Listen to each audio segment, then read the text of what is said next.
Everyone, कैसे हैं आप सभी। आई होप बच्चों आप सभी बहुत ज़्यादा अच्छे होंगे। एंड जैसा कि आप लोगों को पता है, मेरा नाम है नीरज और मैं आप लोगों का स्वागत करती हूँ आर्यभट्ट जी की दुनिया में। तो आज हमारी दुनिया में हम आगे के क्वेश्चंस को सॉर्ट आउट करने वाले हैं, ठीक है। जैसा कि आप लोग बोर्ड पे देख पा रहे होंगे, आज हम 5th क्वेश्चन से अपनी स्टार्टिंग करने वाले हैं, ओके। तो यहाँ पे 5th वाला क्वेश्चन क्या बोल रहा है, the first term of an AP is 5। इन्होंने सीधे सीधे दे दिया है, आपको मेहनत करने की ज्यादा जरूरत नहीं है। फर्स्ट टर्म यानी कि a की वैल्यू दी है कितनी, 5, ठीक है। And the common difference is 3, यानी कि d की वैल्यू हमें पता चल गई अब, ठीक है। फिर क्या है, and the last term is 80। Last term यानी कि an इज इक्वल टू पता चल गया हमें, ठीक है। अब फाइंड क्या करना है, find the number of the terms. Number of terms यानी कि n की वैल्यू हमें फाइंड करनी है। कहाँ से, किसका यूज करेंगे हम अपनी जनरल फॉर्म के लिए, मतलब जनरल फॉर्म का यूज करेंगे यहाँ पे। तो क्या हो जाएगा, an is equal to a plus n minus 1 into D. ये फॉर्मूला हम काफी टाइम से देखते आ रहे हैं और इसी की हेल्प से हम अपने क्वेश्चंस को सॉर्ट आउट करते आ रहे हैं। एंड यहाँ पर भी इसी फॉर्मूला की हेल्प से क्वेश्चन को सॉर्ट आउट करेंगे, ओके। तो यहाँ पे an पता है, a पता है, d पता है, पता क्या करना है, n, number of the term, n की वैल्यू फाइंड करनी है। बहुत ही इजी है हमारे लिए। सारी वैल्यूज को उठाओ, इसमें लगा दो, कोई प्रॉब्लम तो है नहीं। तो लगाएंगे तो क्या हो जाएगा हमारे पास, an कितना है 80 इज इक्वल टू a कितना है 5 plus n minus 1 as it is, d की वैल्यू 3, 5 को इधर लेके जाओगे, 80 minus 5 is equal to n minus 1 और 3। यहाँ पे सब्ट्रैक्शन होगा, मल्टीप्लाई में है, इधर भेजोगे डिवाइड में आ जाएगा, ठीक। उसके बाद हम यहाँ पे क्या करेंगे, सॉल्व करेंगे इसको। तो 3 वन जा 3, 3 2 जा 6 और 1 बचा 3 5 25 आएगा ना, सही है।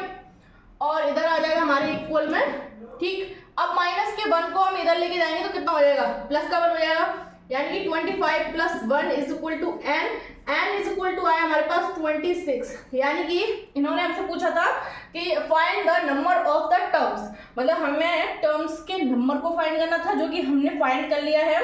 तो ये हुआ आपका कंप्लीट, आप इसे नोट डाउन कर सकते हैं गाइस, ठीक है। तो अब हम देख लेते हैं अपने नेक्स्ट क्वेश्चन, क्वेश्चन नंबर 6 को, ठीक है। तो यहाँ पे क्वेश्चन नंबर 6 क्या बोल रहा है, the 6th and 7th term of an AP are 19 and 41। Then हमको फाइंड क्या करना है, 40th टर्म को फाइंड करना है, ठीक है। इसमें हमें दिया क्या है वो चीज लिख लेते हैं, ठीक है। सबसे पहले इन्होंने A6 की वैल्यू दे रखी है, कितनी है हमारे पास, A6 की वैल्यू कितनी है 19, सही है। और यहाँ पे इन्होंने A17 की वैल्यू दी है, वो कितनी है हमारे पास 41, ठीक है। एंड फाइंड क्या करना है, A40 is equal to question mark, ठीक है। अब इन्होंने जो दिया है वो भी लिख लिया, जो फाइंड करना है वो भी लिख लिया है हमने। अब क्या करना है, सिंपल सा एक काम करेंगे, हम अपने इस वाले इक्वेशन को तो जानते ही हैं, जनरल फॉर्म की क्या होती है, an is equal to a plus n minus 1 into D, ये होती है, हमें पता है। लेकिन उससे पहले हम इन दोनों को देखेंगे। तो यहाँ पे क्या करेंगे, A6 को खोलेंगे। तो A6 को हम क्या लिख सकते हैं, a प्लस 5d लिखते हैं ना, इज इक्वल टू 19। हम इसको इस तरीके से लिख सकते हैं, कोई प्रॉब्लम नहीं है। एंड इसको यहाँ पे A17 को कैसे लिखेंगे, a plus 16d is equal to 41, सही बात है। इसको आप इक्वेशन नंबर 1 बोल दो और इसको आप इक्वेशन नंबर 2 बोल दो, ठीक है। अब क्या करेंगे, हम एक सिंपल सा काम करेंगे कि इन दोनों इक्वेशंस को, हमें पता है कि जब हमारे क्वेश्चन में 2 इक्वेशंस बन जाए और हमसे कोई तीसरा क्वेश्चन पूछा जाए, तो हम क्या करते हैं, उन दोनों इक्वेशंस को सॉल्व करते हैं। पहले तो उन दोनों इक्वेशंस को सॉल्व करेंगे। क्यों सॉल्व करेंगे, देखो हमको पूछा जा रहा है A40, हम उसमें अपना ये वाला फॉर्मूला फिट करेंगे, सिंपल सी बात है, ठीक। अब क्या करना है, हमें A40 के अकॉर्डिंग यहाँ पे 40 मिल जाएगा, यहाँ पे 40 मिल जाएगा, ठीक है, सही है। लेकिन इसमें हमें दो चीजें मिसिंग है। क्या मिसिंग है हमारे लिए? A की वैल्यू और D की वैल्यू, इन दोनों की वैल्यूज मिसिंग है यहाँ पे। तो इन दोनों की वैल्यूज हम कहाँ से निकालेंगे? इन दोनों की वैल्यूज हम इक्वेशन 1 और इक्वेशन 2 यानी कि इन दोनों इक्वेशंस की हेल्प से निकालेंगे, सही बात। तो अब हमारे पास इन दोनों इक्वेशंस को सॉल्व करेंगे, तो लिख लेंगे now we solving both equations, ठीक, बोथ इक्वेशंस को हम सॉल्व करेंगे। तो यहां पे लिख लें a plus 16d is equal to 41 and उसके बाद हम लिखेंगे, तो क्या लिखेंगे, a plus 5d is equal to 19, ठीक है। अब सब्ट्रैक्ट कर लो, ठीक है, माइनस माइनस माइनस कर दिया। अब देखेंगे कि ये पॉजिटिव है, ये नेगेटिव है, मतलब ये क्रॉस आउट हो गया, ठीक।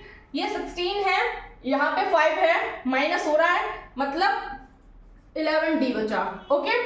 अब यहाँ पे 41 प्लस का माइनस का 19, तो यहाँ पे 22 बचा, ओके। अब क्या कर सकते हैं, d की वैल्यू यहाँ से हमें बड़ी आसानी से मिल जाएगी, 11 में जाए 11, 11 2 जा 22, यानी कि d इज इक्वल टू हमारे पास आया 2। अब देखो हमें यहाँ पे इस फॉर्मूला के लिए d और a दोनों वैल्यूज चाहिए थी, लेकिन हमने d की वैल्यू निकाल ली है, ठीक है। अब इसकी हेल्प करेंगे, यानी कि इसकी हेल्प से हम a की वैल्यू निकालेंगे। कैसे? या तो इसे इक्वेशन नंबर 1 में पुट कर दो, या तो इसे इक्वेशन नंबर 2 में पुट कर दो। आप दोनों में से किसी भी एक इक्वेशन में d की वैल्यू को लगाओगे तो आपको a की वैल्यू मिल जाएगी, ठीक है। तो लिखेंगे यहाँ पे this value put in equation first में लगा लेते हैं, ठीक है। ये रही हमारे पास, तो यहाँ पे a as it is plus 5 into D की जगह 2 रखेंगे और इज इक्वल टू में 19, ओके। इसको सॉल्व करेंगे तो हमें क्या मिल जाएगा, यहाँ पे a एज इट एज मिलेगा और यहाँ पे 5 to the 10 मिलेगा, ठीक है, plus 10 is equal to 19, okay. अब इस पॉजिटिव 10 को इधर लेके जाएंगे तो a is equal to 19 minus 10 हो जाएगा, ओके। तो यहाँ पे a जो वैल्यू है हमें वो दिख रही है, कितनी आ रही है, 9 आ रही है, ठीक है। अब हमें d भी पता चल गया, a भी पता चल गया, तो अब हम इंतजार किस चीज का कर रहे हैं, अपने क्वेश्चन को सॉल्व करते हैं। नाउ हमें क्या करना है, a40 की वैल्यू फाइंड करनी है, ठीक है। नाउ फॉर a40, ठीक है। तो अब क्या करेंगे, हम a40 के लिए इस चीज का यूज करेंगे। तो सबसे पहले इसमें वैल्यूज लगाते हैं, a40 is equal to a की वैल्यू हम निकाल चुके हैं, कहाँ है हमारे पास, ये रही, यानी कि 9 प्लस n-1, यानी कि n की जगह 40 लगाओ तो क्या हो जाएगा हमारे पास 40 माइनस 1, और d की वैल्यू अगर हम लगाएंगे तो ये रही हमारे पास, कितनी है, 2 है, ठीक है। अब कैलकुलेशन बची है, कैलकुलेशन करते हैं, a40 is equal to 9 plus 39 into 2, यही तो रह जाएगा। अब इसके बाद a40 निकालेंगे तो क्या निकलेगा हमारे पास, a40 इज इक्वल टू 9 ऐसे डैश रहेगा, पहले मल्टीप्लाई करते हैं तो 2 9 जा, सही बात। अब क्या करेंगे, a40 इज इक्वल टू 9 को ऐड कर लो तो हमारे पास आ जाएगा इसकी करेक्ट वैल्यू, ठीक है। तो क्वेश्चन बहुत ज्यादा छोटा है, बिल्कुल भी टेंशन नहीं करेंगे, स्टेप बाय स्टेप क्वेश्चन को समझेंगे और step by step he question को नोट डाउन करेंगे। सबसे पहले हमें क्वेश्चन ने जो दिया हुआ था हमने वो लिख लिया, और जो फाइंड करने के लिए बोला था वो भी लिख लिया। उसके बाद हमने क्या किया है, a6 को खोला है a प्लस 5d की फॉर्म में, ठीक है, और a17 को सेम उसकी फॉर्म में खोल दिया है, ठीक है। उसके बाद हमने दोनों इक्वेशन यानी कि 2 इक्वेशन बनाई, उन दोनों इक्वेशंस को हमने सॉल्व किया, और इन इक्वेशन को सॉल्व करके हमें d और a दोनों की वैल्यूज पता चली, जिसकी हेल्प से हमने फिर क्या किया, अपने a40 की वैल्यू को निकाला जनरल फॉर्म के थ्रू, ठीक है। फिर हमने सॉल्यूशन किया है एंड उसके बाद हमने अपने आंसर तक पहुंच गए हैं। तो अब आप इसे नोट डाउन कर सकते हैं, ओके। एंड ये a6 इज इक्वल टू ये a17 is equal to a plus 16d, ये मैंने आपको पहले ही बताया है, इससे पहले की जो वीडियोस हैं उनमें ये चीज़ काफ़ी अच्छे से क्लियर की गई है। तो अगर आप फर्स्ट टाइम वीडियो को देख रहे हो तो रिक्वेस्ट है आपसे कि आप पहले की वीडियोस को देखें चैनल पर जाके, आपके सारे के सारे डाउट क्लियर होंगे। ठीक है, तो अब आप इसे नोट डाउन कर सकते हैं। ठीक है, तो अब हम बात कर लेते हैं नेक्स्ट वाले क्वेश्चन की। तो यहाँ पे 7 वाला क्वेश्चन लिखा हुआ है, the 10th term and 18th term and AP are 41 and 73, then find 26th term. ठीक है, अभी हमने जिस तरीके से क्वेश्चन नंबर 6 को किया था सेम टू सेम वैसे ही हम 7 को करेंगे। ओके, तो यहाँ पे 7 वाले क्वेश्चन में सबसे पहले क्या है, 10th टर्म यानी कि A10 लिख सकते हैं इसको हम। A10 इज इक्वल टू कितना हमारे पास 41। ठीक है, इसकी फॉर्म खोलो, इसकी फॉर्म खोलेंगे तो क्या मिल जाएगा हमें, A + 9D, सही बात, और इज इक्वल टू 41, सही बात। इसको इक्वेशन नंबर 1 बोल देंगे। ठीक, अब क्या करेंगे, अब इसको देखेंगे यानी कि 18th वाले टर्म को। A18 इज इक्वल टू कितना हमारे पास 73। ठीक है, अब इसको फॉर्म में खोलेंगे तो क्या मिलेगा, A + 17D is equal to 73, equation number 2। अब 2 इक्वेशन है हमारे पास, तो सिंपल सी बात है, ये फ्री में तो आई नहीं है, इन सब कुछ ना कुछ तो हमें मिलेगा ही। दोनों को सॉल्व करेंगे तो हमें क्या मिलेगा, A और D की वैल्यू, जो हमें आगे हेल्पफुल करेगी इसको क्वेश्चन को सॉल्व करने के लिए। ठीक है, तो इसमें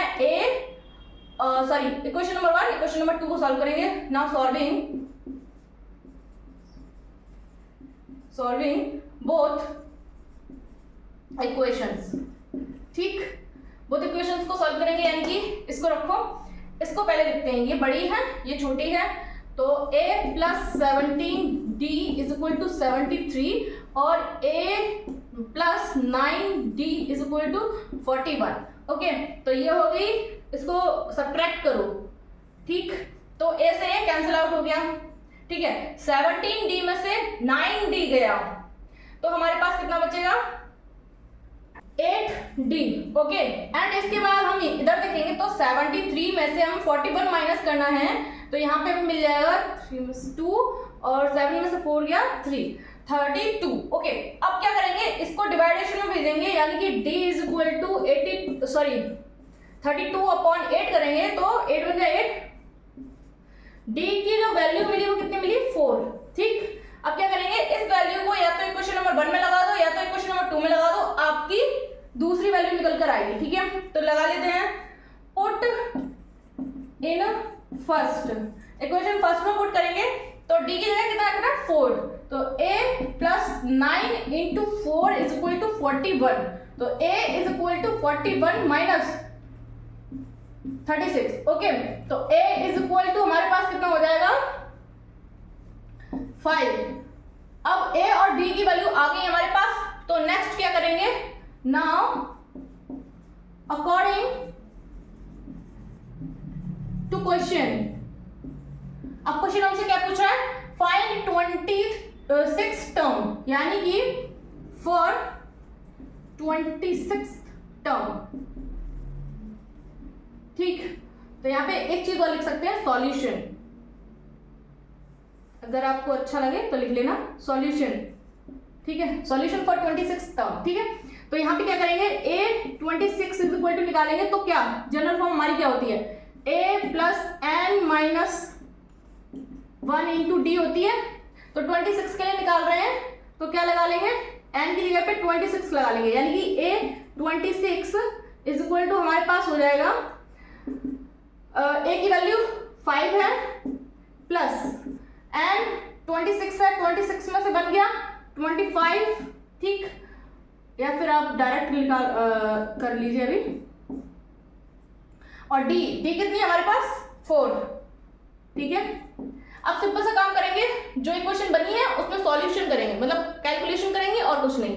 तो A 26 इज इक्वल टू हमारे पास हो जाएगा 5 + 25 × में 4, और A 26 इज इक्वल टू हो गया 5 + 25 × 4 यानी कि 100, और इसके आगे अगर हम इसको सॉल्व करेंगे तो हमारा क्या आ जाएगा, आंसर।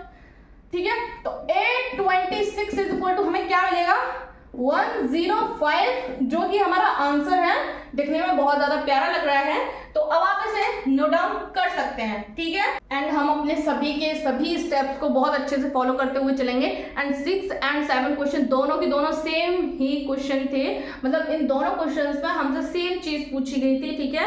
लेकिन 6 वाले क्वेश्चन में हमने लिखने का तरीका कुछ और करा था एंड 7 वाले में कुछ और तरीके से लिखा है, लेकिन चीजें वही हैं, सब कुछ सेम है, ठीक है।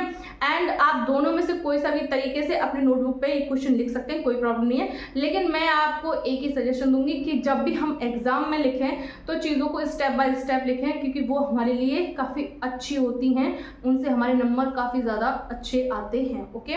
तो यहाँ पे जिस तरीके से मैंने 7 वाले क्वेश्चन को लिखा है, स्टेप बाय स्टेप करके सारे के सारे पॉइंट्स को यहाँ क्लियर किया है। अगर आप इस तरीके से लिखेंगे तो ये आपके लिए काफ़ी ज़्यादा बेनिफिट करेगा, ठीक है, हेल्पफुल रहेगी आपके लिए। एंड मैं यही बोलूँगी कि आप क्वेश्चन सॉल्व कर रहे हो तो नोटबुक पे इस तरीके से लिखो ताकि आपको भी देखने में अच्छा लगे, आपको समझने में कोई प्रॉब्लम ना हो।